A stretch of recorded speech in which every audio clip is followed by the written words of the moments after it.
नमो भगवते वासुदेवाय। नमो भगवते वासुदेवाय।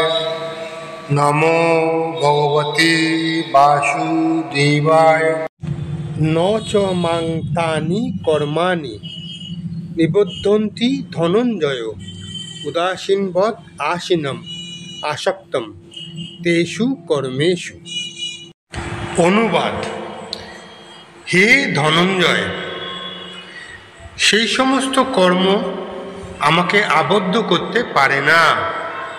আমি সেই সমস্ত কর্মে অনাসক্ত ও উদাসীনের ন্যায় অবস্থিত থাকি। ব্যাখ্যা। ভগবান এই জড় জগতের প্রতি অত্যন্ত নিরাসক্ত থাকে, মানে উদাসীন থাকে।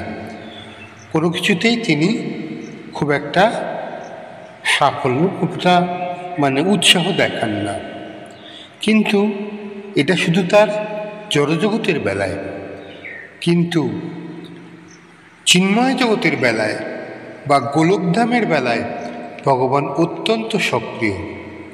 কারণ সেখানে উপস্থিত সমস্ত পার্শ্বদেরাই তার শুদ্ধ ভক্ত। ভগবানকে ছাড়া তারা অন্য কোনো কিছু জানে না। তাই ভগবান সেই সমস্ত শুদ্ধ ভক্তদের নিজের প্রাণের চেয়েও অধিক ভালোবাসেন। কিন্তু জড়জগতে তিনি নিষ্ক্রিয় থাকেন।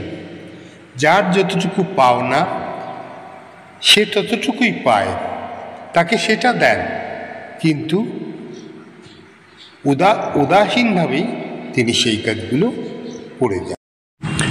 উদাহরণস্বরূপ বিচারকদের কথা বলা যায়।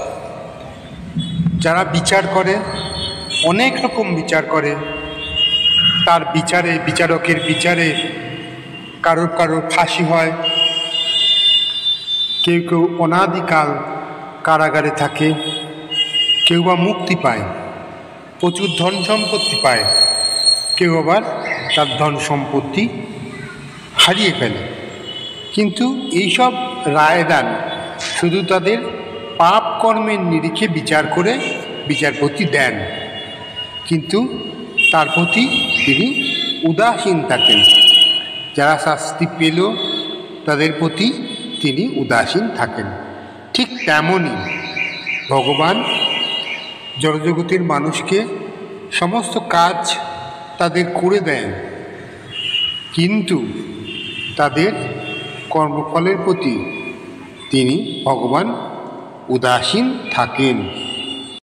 হে পরমেশ্বর, ভগবান অর্জুনকে বলেছেন যে মম মায়া দূরত্বয়া, অর্থাৎ আমার মায়া কাটানো হচ্ছে খুব কষ্টকর, কাটানো সম্ভবই নয়।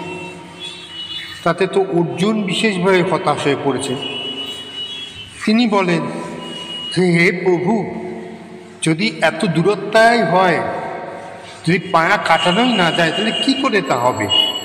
তখন অর্জুনকে ভগবান বলেছেন যে যারা আমার শুদ্ধ ভক্ত, যারা ভগবানকে ছাড়া আর কিছু জানে না, আর কোনো ভোগ বাসনা যাদের নেই, তাদের মায়া আমি নিজে থেকেই কাটিয়ে দিই।